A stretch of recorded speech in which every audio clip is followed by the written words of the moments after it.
francophone Afrique. Miss francophone Afrique peut aller chanter par écrit sur KBA. Donc les lots vont nous faire des objectifs à Wattini. Nous voir précisément l'espace BM pour assister, soutenir également Miss Oyo Bazali comment s'apprêter pour la soirée le 17 décembre dans tel mille. Donc voilà, nous avons un barreau et on a entraîné pour la soirée le 17 décembre et également nous avons Yemoko monsieur décrit sur KBA pour la précision pourquoi est-ce que avec les concours en gros concours Miss francophone Afrique, pourquoi seulement Miss francophone Afrique voilà vous avoir besoin de chat il va retrouver ça déjà en gros et monsieur décrit sur KBA bonsoir monsieur.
C'est pas ça.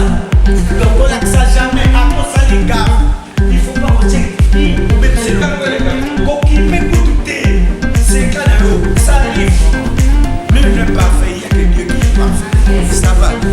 Voilà. Merci.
bonsoir, fidèles téléspectateurs, bonsoir à tous les abonnés des PRC. C'est vrai qu'on réalise plaisir de vous savoir présent, branché en fait notre moment sur votre chaîne. Voilà, IPRDC, aujourd'hui nous vous proposons spécial Miss Francophone Afrique. Miss Francophone Afrique, les lots, vous avez vraiment des détails. Vous voyez de quoi il s'agit, Nini Oyo, les alliés Nakatia, Miss Francophone Afrique.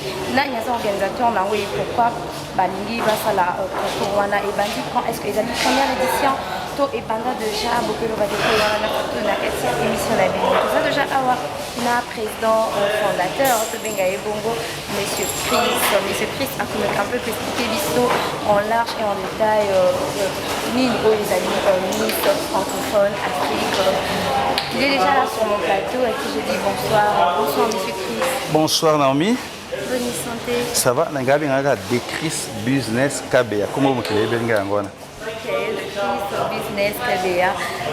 Tomoyo Awa, entouré de belles filles, de belles dames. Mais quand on peut expliquer, biso, Ezani, ni niveau sala Awa, ni des Miss francophone Afrique. Merci. Ah, ton BM, Badbaïbi Kezali, salle nanga répétition, ça fait plusieurs années. Ça fait à peu près 6 ans que et ça, c'est la répétition pour le mannequin nangaï. Mais chaque fois, ceux qui nous ont organisé une compétition de beauté, les élections Miss Francophone Afrique, et n'importe quelle compétition, les candidats doivent apprendre à avoir défiler. Et puis, tout se passe par ici. Donc, nous allons toujours préparer l'élection Miss Francophone Afrique, édition 2020. Donc, ils ont soirée déjà depuis le mois de juin.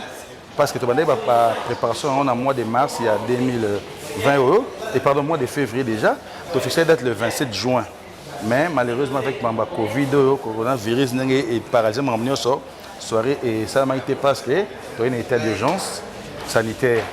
Alors, si tu as l'équipe, tu vas bon, tu reprendre en gros. Vraiment, toujours reprendre parce que on a parlé de l'élection Miss Francophone Afrique, mais dans le contexte de la Covid, nous avons des mamans comme Zongasiko, donc ils sont vraiment bon côté. C'est l'élection Miss Francophone Afrique, mais ma fille, il y a Gabon, Congo, Brazzaville, mais la majorité des habits sur RDC. Bah, comprendre pourquoi, parce que tout ça dans le contexte à un moment de la Covid. Ok, d'abord, l'idée pour le lot pour Miss Francophone, il y a une motivation pour que le lot, ça la structure, le lot que les autres partout, Miss Francophone. Merci. Bon, en principe, Decris Business, c'est la meilleure et la plus grande agence de mannequins à Congo, et Afrique centrale. Déjà, tu as une maman mannequin. Or, on a payé dans ce Cana. Déjà, parce que l'agence est créée dans Air Azaïr, Air Naturumi RDCT. Si vous avez l'année 92, Miss Zahir a souhaité Miss Zahir est Koufi Nango. Et Koufi Nango fait Pépé Kalé, PH, on a Pépé Kalé, un musicien. Aïe Benga, maman, mannequin, Benga, mais Decris. Élection, moi, élection Miss CPGL. On va payer tu à Grand Lac. On va participer. Mais dans RDC, RDC, maman, Miss Koufa. Mais je peux faire quelque chose. On a recruté ma fille, bon, on a mannequin la plupart. On a recruté ma Rwanda, Burundi. Et puis na Ouganda. Mais soirée les gars na Rwanda, RDC, ma fille n'a même na RDC. Donc la Rwanda a gagné qui RDC a mis deuxième place, troisième place pour RDC. Dès ce qu'on a vu, ah, non, on va mannequin mais on va mais c'est Koufi. Il faut tous un sango. T'as tous un mon ministre et tourisme et apéro donna. N'est pas seulement exerce ce ministre, et il peut être mais c'est joli. N'est pas non, ministre d'ailleurs Koufi. Mais on a aussi la compétition de la beauté, il y a un pays à Grand Lac et qu'il y a encore une invitation pour l'élection. Il faut donc ça mise Zaïro, non, il y a des problèmes et tout, mais toi tu peux créer une structure. Mais à cause de l'élection Miss, mais ils ont Zaïre, parce que l'élection Miss Zaïre, ils ont monopole, il y a le ministère du tourisme. On a créé qui élection Miss Élégance Zaïre. Tobanda première édition en 1994. Dans l'hôtel Memling. Dans la salle pendant 10 ans, c'est-à-dire de 1994 à 2004. Ma fille, tout le monde réparti RDC Libanda, même dans Bercy, Bercy, j'ai en 2001 à Bercy. Tout ça, l'élection Miss Afrique, on a Paris pour représenter RDC. Et puis maintenant, en 2004, parce qu'en 2003 par exemple, en 2003, tu as fait la première édition de l'élection Miss Afrique centrale. Il y a eu au Cameroun. Nous avons gagné qui fait un bassin à Killing Odian Loka. On a gagné des filles. tu veux gagner avec l'audience locale. Quand tu gagnes en d'aller, ce qu'on a moins marqué, bah micro miss, bah commis, qu'on comprend que ah type yo, bah bah on lien bon on a compte à pays. C'est ça qu'ils croyaient. Or moi je vendais l'image à pays Libanda parce qu'il y avait moi vide moi boyé, on a comblé vide là mais t'as pas c'est là tu as mis Afrique centrale tu y et tu mets une période de Ouera. Moi, c'est pas plus ma mission, c'est pas plus ma mission visa. Tu as besoin de regarder avec mon Ouera, tu es Londres. Parce qu'en Gouma, tu es tellement dans un aéroport. Tu as besoin de Ouera, tu as Simba qui couronne à Miss Langa et la ceinture. Tu as tu as l'élection, tu as Ouera à Londres. Non, tu as qui na Cameroun. Tu as posé la question à Boy qui répond. Non, on a gagné, mais sans soutien du gouvernement. C'est un peu ex-président de la République. À Mangana Fiyon Odiane. Membre Fungwa Mindesco et Boti Songi Songi ah comment on a privé a commis qu'on a compte à payer Libanda ne ba sanga ba faut mise d'ailleurs zonga d'ailleurs zonga ça bon avant de ba carton de bajina wanga mais ce qu'on rôle va passer na misango ngate donc je vais rôle na expert beauté pourtant na élection misango ça ngana président comité na mon tellement za muke parce que la preuve en est que année landa qui ba bengi sur la Miss Afrique centrale Batamis Congo Zaki fait Munda Bipé à son âme aussi, DG à Grand Hôtel. À combien de nom de qui ça engagé mystère, il faut engager. Basala vient dans la boue. Babi que non, nous on connaît des crises. Tita à niveau que na kanga ba téléphone donc quand tina parler pour babi invitation il na combat des crises Miss Congo qui était des crises. Vient dans Munda ba iba négocier nangai to kan bon. Miss nangai on que Christelle Vwanga. Christelle Vwanga le député. Il a mis Miss nanga francophone. Pour la demande que Babangana tient un cadre bon, nous sommes Miss RDC, l'unité de Miss francophone. Concept on a créé on a 160. Première édition de gagner Miss Christelle Vongoza député national lelo. Sikoyo et ça lui qui bata Miss comment bata pays ma ba 26, ngato vendre ce papier à tableau, tout sur là. Tout sur bon. Kuna sko Miss na Christelle Vongoza bien été Miss ya Congo. Miss Congo bien été première dauphine. C'est ça qu'on a imposé qui. Et ça les cartons que la Cameroun les gars tellement bien que dans la zone bon na box ça mamba bateau parce que au lieu bâtir bakal bâtir sous bakal na préféré créer structure ngazama autonome c'est là j'ai créé d'abi qui est Miss francophone et il besoin RDC première édition Christelle Abimaki mais on peut bâtir bakal sous té na longuement na compter ça na tiré bino mboka na bino mais na vendre image bien na chez Miss francophone Afrique na mo sens que n'importe quelle fille Afrique atteint na RDC atteint mboka on s'anga postuler à participer c'était ça et bana ndengwa. Déjà, tout le qui nous cas, tout calculé, tout le monde a déjà carrière à combien d'années? Déjà dans cela 10 éditions. Miss Élégance RZA de 94 à 2004 dans Tikiango, Miss francophone de 2005. Et ça un moment où on a RDC tout ça les bandes. Donc pour la RDC aux 11e édition pour la RDC. Mais de ça l'édition sur la Brazzaville, nous sommes dans Libreville. À part l'expérience aujourd'hui, la difficulté ni le coup dans l'ango pendant ou après pour bon, grande difficulté de la sponsoring, maman, tu as un environnement économique très ingrat. Ok, pour monter projet, mais doit soutenir l'autre. Mais ailleurs, quelqu'un s'est dit les pays viennent te soutenir, et puis on met le bosso. Mais awa soutien et ça rare. Vraiment, le gouvernement n'y a na habité avant que ma première mise dans mon a été toyebani boyete personnellement mais la seule personne à soutenir dans mes excellence Matata Pogno na l'air avec premier ministre toi qui une élection Miss na Bénin na yana Lukaye amara dans une délégation 20 personnes to kenda to sola action c'était des besoins 3 jours après le moment que primature et benga que yaro zo mamuyo so prêt to somba billet to kenda donc franchement la seule et unique Premier ministre Oyamboka, donc c'était en 2014 avec Excellence Matata Pogno. D'accord, mais avec les Miss, ça se passe comment? Est-ce qu'ils ont très facile pour recruter il y a des conditions à remplir pour que Azala sélectionné et le calendrier les candidats? Bon, les programmes, là c'est des gens qui facile par exemple c'est des crises business à la page à Facebook. Il suffit que on a un message en Gouma à faire à part ça, tu as appelé à l'université, partout. Tout ça, on annonce à la télévision, à la radio, pour nous recruter, pour les flyers. Tout le monde. Mais comme j'ai une agence de mannequins, d'un coup des attaques, l'élection ministérielle a lancé un message, Mais il y a des films qui sont anticipés. Non, tu as passé l'année prochaine. L'année prochaine, tu as donc tu gardes le contact. Donc, normalement, on a trop de difficultés. Bah, on a des belles. Ah, bah, ça peut être une quarantaine, mais bah, il y a plus de 100. Toujours éliminé, et c'est une question qui a combien de personnes qui ont des critères. Mais c'est que moment on te rappellera. On a retenu ça peut être moins potentiel, mais je suis pas au long. Donc, des bases, je suis pas au long. De l'autre journée, moi, je suis bête, je suis pas été, mais ça n'est belé. Je passe la soirée finale, j'allais le 17 décembre dans l'hôtel Memling. Mais 17 dans l'hôtel Memling. Avant le 5 septembre, il y aura déjà une réception pour la Kinawa, pour la fille de Braza Baroya, Libale, nous sommes à Gabon, et puis dans le Bumbashi, les 5, il y a une élection, on s'appelle Romy Sonfo Nakuna, ministre de Baroya pour faire une sélection, il y a 20 personnes au Baroza, la soirée finale. D'accord, la soirée finale, voilà. D'abord, tout le monde a un critère, on est au Bozina Cabanis. Bon, c'est ça.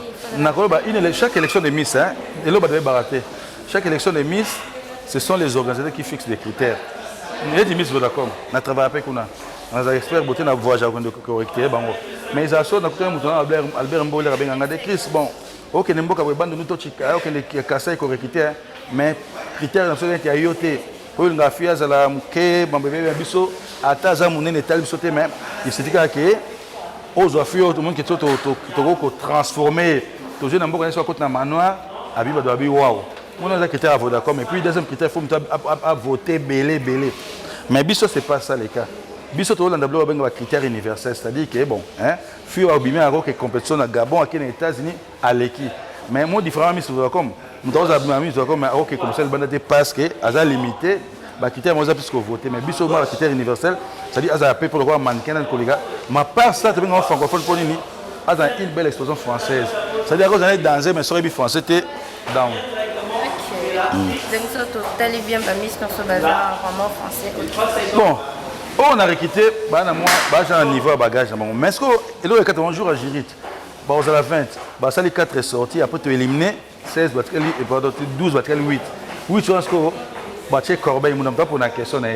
Hier, moi, je me posais une question. Si on a posé sur la suite, je me sur ça. Alors, je dois défendre le sujet. Que soit bien sur ça. Soit coquille, c'est Miss. Il y a des coquilles. D'accord. Là, pour que tu me parles de Miss, nous avons défilé. Vous avez quelques minutes pour suivre les Banis, comment va défiler. Donc, vous voyez mon pauvre qui est le président du comité des crises KBA, mais il a expliqué vraiment dans le détail. Et surtout, on le fait dans le 17 décembre. Le 17 décembre, la même ligne. Un salon environ. Droit d'entrée à Liban. Mais, ceux qui sont Jean Thibault, tu vois, il y a des invités, parce que c'est un partenaire de tous les temps. Mais, autre ébanité, pour mes athées, billets en vente, il y a na so on appelle ça numéro de téléphone ba billet j'ai à vente na même ligne tu n'importe qui a son bien. Merci beaucoup monsieur de Chris de continuer d'abord pour la Miss et après tu as besoin de la culturelle voilà comme je vous ai dit tout ça avant la salle BM tout ça vraiment consisté Miss francophone Afrique dirigé par Yemoko de Chris KBA mais va bien voilà un peu. Donc, posez bien quelques minutes pour la manière dont va manquer à de défiler. Vraiment, c'est du wow. Mais je vous laisse suivre. Moi, je vous laisse suivre. Salut. Comment tu vas? Je vais super bien, merci. On s'appelle comment? Je suis la candidate numéro 2, Myriam Mousson Kabissa. Ok, Myriam, on peut savoir quelle est la motivation qui vous a poussé à venir participer au concours Miss Francophone Afrique? Ouais, parce que déjà, de c'est un truc qui est en moi. Dans tout ce qui est mode, beauté et tout, j'adore. Et déjà, c'est ma deuxième... la première édition 2019, j'étais parmi les candidates. Malheureusement pour moi que ça n'avait pas marché. Et je me suis dit, pourquoi ne pas tenter ma chance cette fois-ci? Donc voilà, donc je suis là. C'est la deuxième fois que tu participes? Ouais, l'année passée aussi, j'avais participé, mais je n'avais pas gagné. Dommage. Et si aujourd'hui tu sors, que tu sortais par exemple la Miss Francophone Afrique, ça sera quoi comme ce que tu peux faire pour d'autres personnes? Quelles sont tes ambitions? Ok, merci. En fait, déjà, j'ai fait le droit à l'université protestante de la RDC, à l'IPC. Donc je ferai ce que moi je fais déjà parce que je ne vais pas chercher d'autres projets pour ne pas m'embrouiller et tout. Donc déjà à la base, si je fais le droit, c'est pour soutenir les intérêts des femmes et des enfants. Donc je vais seulement rester focalisée sur ça. Donc j'aimerais bien qu'on m'aide parce que parmi mes ambitions, c'est arriver jusqu'à la Cour constitutionnelle. Mais j'aimerais bien être encadrée, coachée et tout, voilà, pour réussir. Qu'est-ce que tu peux dire à toutes les personnes qui te suivent en ce moment? Bon, ce que je veux demander, c'est de me soutenir massivement parce qu'ils ne seront pas de moi. Déjà parce que je sais ce que je veux. Voilà la raison pour laquelle je me retrouve ici. Donc c'est un peu ça. D'accord. Quelques salutations à tes... Ah bon, je salue tout le monde, je salue ma famille, donc mes amis, voilà. Vous êtes le numéro? Numéro 2. Ok, merci. Merci. Salut, bonjour, comment tu vas? Je vais bien, On merci. s'appelle comment? J'ai le numéro Moula. Vous êtes le numéro combien? Je suis le numéro 6. Quelle est la motivation? Qu'est-ce qui t'a poussé d'abord de venir participer au concours Miss francophone? Déjà, j'aime bien défiler, marcher, plein d'autres trucs qui ont lien avec la beauté et tout. Et autre chose, si je suis venue ici, c'est parce que j'aime bien aider tout bon.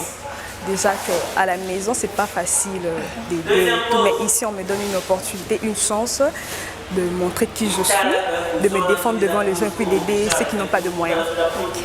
Et si aujourd'hui tu gagnes ou tu remportes la victoire, tu feras quoi pour d'autres personnes, pour les jeunes filles comme toi? Déjà, j'encourage tous les jeunes filles comme moi à venir participer à ce concours de beauté. C'est un concours qui est vraiment, efficace. Ça nous aide à beaucoup apprendre. On apprend plus sur la francophonie et autres. Et si je remporte, je veux plus me focaliser sur les orphelins. Parce qu'à chaque fois qu'on marche, on en rencontre plein en cours de route qui n'ont ni argent à manger, ni à boire et autres. Et je pense plus me focaliser sur les orphelins pour les aider. Et au moins, ils auront une chance de faire quelque chose dans la vie, de devenir des gens comme nous, comme vous et comme tous les autres. Qu'est-ce que tu peux demander à toutes les personnes qui te suivent en ce moment? Bon, je demande à tous ceux qui me suivent de me voter massivement, d'assister au concours Miss francophone qui sera ce 17 décembre. J'espère que ça va vous plaire. Ça sera une très bonne chose si vous assistez et voyez de vous-même à la place de trop parler, venez et puis vous allez voir. Vous êtes le numéro combien? Le numéro 6. Ok, merci, bonne chance. Merci. Malane Dassioué, Numéro combien? numéro 9. Je suis candidate numéro 9. Qu'est-ce qui vous a poussé de venir participer au concours Miss francophone? Premièrement, ce qui m'a poussée, c'est en fait j'aime bien la mode. La mode vraiment c'est inné en moi. En plus de cela, c'est comme la mise en valeur de la femme africaine. Donc la femme africaine a beaucoup de potentiel qui doit être mis en valeur en fait. Donc c'est la raison pour laquelle je suis là. Donc je vais vraiment participer. Et puis ceux qui nous suivent, de nous soutenir massivement. Comment faire pour vous soutenir? Ils peuvent venir nous suivre. Nous serons à l'hôtel Memili. Nous serons là le 17 décembre 2020. On les attend. Venez massivement. Et puis vous pouvez nous soutenir même dans l'étranger. Nous serons vraiment ravis. Okay. Vous pouvez me rappeler votre taille, votre poids? J'ai 1m80 et 64 kg. Merci, bonne chance. D'accord, merci. Bonjour. Bonjour, On vous appelle comment? je m'appelle Sandy Kena, Vous êtes le numéro combien? le numéro 11. Vous pouvez me rappeler votre taille et votre poids? Déjà, je mesure 1m75 et mon poids est 58. Voilà. Okay. Qu'est-ce que vous a poussé à participer au concours Miss francophone? En fait, ce qui m'a poussée à le faire tout premièrement parce que je me dis j'ai toutes les qualités qu'une Miss peut avoir. Oui, j'admets que je suis belle, j'ai la taille pour une Miss et tout. Je suis élancée et non seulement ça qui compte, mais aussi l'intelligence qui compte. Voilà. Et si aujourd'hui vous remportez la victoire, qu'est-ce que vous allez faire pour la société, pour les jeunes filles comme vous? Déjà, je me dis, si j'ai remporté cette compétition, j'ai pas mal d'ambitions, de projets pour ce que sont manque disons des orphelins par exemple, et ils n'ont pas de toit, ils n'ont pas quoi se nourrir, ils n'ont pas quoi se vêtir. Et alors je me dis pourquoi pas, si j'ai remporté cette compétition, avec le moyen que j'aurais, je pouvais leur aider. Voilà. Et la soirée est prévue pour quelle date? Comment? La soirée est prévue pour quelle date? La soirée est prévue pour le 17 décembre. Et qu'est-ce que tu peux dire à toutes les personnes qui te suivent en ce moment? Tout d'abord, bonsoir à vous. J'aimerais vraiment que vous puissiez venir assister à cette compétition. Déjà, ça sera, il y aura pas mal de surprises. Il y aura des défilés du monde et nous, en tant que Miss, nous serons là. Et je me demande pas mal de me soutenir parce que je me dis, si j'ai gagné cette compétition, je vais satisfaire le besoin de ceux qui en manquent. Voilà. Merci. Vous pouvez nous rappeler votre numéro? Le numéro 11. Bonne chance à toi. Merci. Bonsoir. Bonsoir. Comment allez-vous? Comme on a exaucé pour Dondi,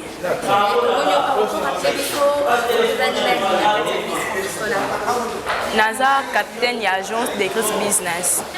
Toza wana pona ko informer bino que toza na soirée na biso ya munene o tosalaka chaque année. Année ekozala le 17 décembre na hôtel ya munene Memling.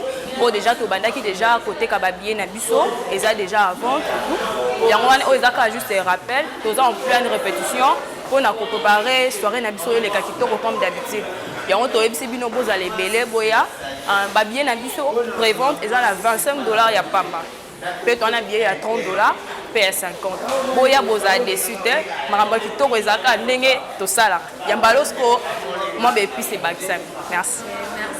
Capitaine de l'agence, merci beaucoup. On passe le micro. Bonsoir. Comment on a Jeannette Mumbela? Jeannette, comment on a fait il y a Miss francophone Afrique? Pourquoi on fait Miss Sokozanani et pourquoi on vient bien? On a manqué l'agence de Chris Business. Toza pour la répétition. Il y a journée le 17 décembre. Toza pour la répéter, pour la préparer soirée Nabiso. Et les cas bien, c'est là, dans deux cités. To bon bébé mambo kitoko bo CP là bon mon vraiment et le qu'on te bon. Merci beaucoup. Bato bana besoin ba bien la pose dans mon déni. Bato déjà côté ka. Oui, to banda côté ka ba bien na biso déjà ezali. Tada besoin bien so kan ngaya somba côté président na biso ako le kana so epanya ke somba na hôtel Memiling yeka. Merci beaucoup, on passe le micro. Merci. Et c'est petit. Vous appelez comment? Léa Francine. Tout le monde a fait du saut. Pourquoi est-ce que vous avez Oui, naza aweta ke mannequin.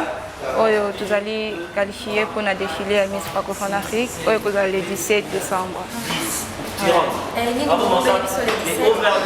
bombeli bino biloko ebele donc inutile oloba mingi présence nde ekontaka eloko nakosenga na bato nyonso balanda biso na minute oyo boya kosoutenir surtout bacandidate na bino oyo baza vraiment na posa basoutien na bino baza baprojet barêve oyo bazonga baréaliser présence na bino soutien na bino amour présence nyonso surtout ya bino ekokonte beaucoup plus mpona bango. Je vous en prie. Merci. Que Monsieur Descristes, tout ça, Miss, qui n'est pas s'exprimer, tout ce que Miss francophone, qui vraiment le poteau et la profane. Donc, ce que vous rappelez dans la soirée, billet, zawapi, et puis numéro de téléphone pour la bateau, on a besoin déjà pour son prévente. Oui, donc soirée finale, élection Miss francophone Afrique 2020, et Zali jeudi 17 décembre, à partir de 19h dans le salon, Virung à Hôtel Memling. Hôtel Memling est bien pas retenu. Droit d'entrée Zali, donc ça dit invité la biso neti banomi ta éco RDC pour rien ta invité la biso invitation c'est nango pour inviter la biso mais droit d'entrée pe Zali neti siko tout ça prévente billet prévente comme avant soirée et ça on a $25 billet standard donc on a avant soirée $25 standard mais sur un hôtel Memling au coût standard $30 et puis VIP $50 mais on a prévente à Osombango na priona. Alors, on a besoin de billets. À quoi ben un numéro c'est-à-dire 09999 04510. Moutoua Libana Mboka a plus 243 99 99 04510. On a besoin de moko. Na orienté pas c'est pas billet monsieur en agence pas ngai moko et puis ba billet monsieur en hôtel Memling pas une soirée egozala. Na profiter sur na émission pour na remercier notre partenaire de tous les temps Eco RDC. Na tête na Jean Chibo Chiboboa mutunangai à travers l'émission, on a fait Simbote dans les grands mécènes du mannequinat congolais Jean-Paulin Biembo pour la RDC. Nabo Sanité, tonton Baba Monantebe, mon vieux Ada Bombo, les grands saoudiens, Sylva Mabanga, les dollars bivores. Et puis, na poto, na ba mannequin tellement bien maman c'était bien pega mutomoko. Louis Tamboueko, liba en Belgique. On a informé que na Lumbashi, élection mise en forme les alliés les 5 pour ba pona ba fio Boroyawa. Et c'est passé dans l'hôtel Pullman Caravia le samedi 5 décembre. Ba pona défi au ba comment les 10 déjà pour participer à la soirée finale. Pour les divine Kiabou qui est mon assistant des organisés Mamkuna. Et tout comme vraiment la souka à Bambo, tu m'as invité sur moi 2 personnes, mot de la fin peut-être que ça n'est beaucoup qui s'attendent là, tout le monde a tout mis, tout le bon, mot de la fin, Ezarake, Badbak en un numéro, plus 243 9999 045 10. Mbote de batu nion so bayebinga. Naboy na otangi bebe po pingi kanku a oscilisation batangi pongte. Ya on a boy na otanga bate bele mbote na tout le monde. Merci. Merci beaucoup. Voilà, on est venu merci na batinyo so vraiment besoin qui prend la vie nous pendant que la DPRDC pas de Kolibaka. Vous partagez, vous likez et puis vous s'abonnez massivement parce que vous ne serez jamais dessus et peur de ces moments là pour accompagner l'activité à l'idée les besoins mon avis Miss francophone Afrique donc il a vraiment le fait de soutenir et ça a vraiment créé un bon cas de partout alors d'une autre façon pour la vie du soutenir vraiment la Miss parce que ça va créer un beau cas et là j'en profite également pour dire un grand merci à celui qui est derrière la caméra Denis Tara merci pour l'assistance Nayo et merci également à toute l'équipe technique de PRC. Merci à toute la famille Nebula, merci à mon boss Jean Thibault Chibobois pour la coaching, pour la nuance de papa, merci beaucoup à toi. Merci également à Willy Mamona, voilà. Et sans oublier Mitalité depuis Bundesa, ma chérie, ma fausse jumelle, Mitalité depuis Bundesa. Vous êtes partout à pouvoir suivre cette émission, continuez de vous abonner sur PQRDC et partager également Naomi, cette émission. Ah d'accord. Véro Latine, V collection. V collection. Avec les mannequins à Kalamaza, comme une grande habilleuse dans le niveau Afrique, à Koutnakin, Mikolo, pour s'appeler le 17 900. Salut V collection. Véro Latine. Merci beaucoup. Voilà, merci également merci à Anto et Mario Strait. Merci également à Tabo Fatou et Cyril depuis Dallas. Donc, la tour n'a pas quitté vos comprendre commis vraiment la souka et puis les autres rues derrière le temps. Moi, je vous retrouve demain déjà avec un nouveau numéro des PRDC. D'ici là, portez-vous bien et bon prix de programme sur nos antennes. Bye.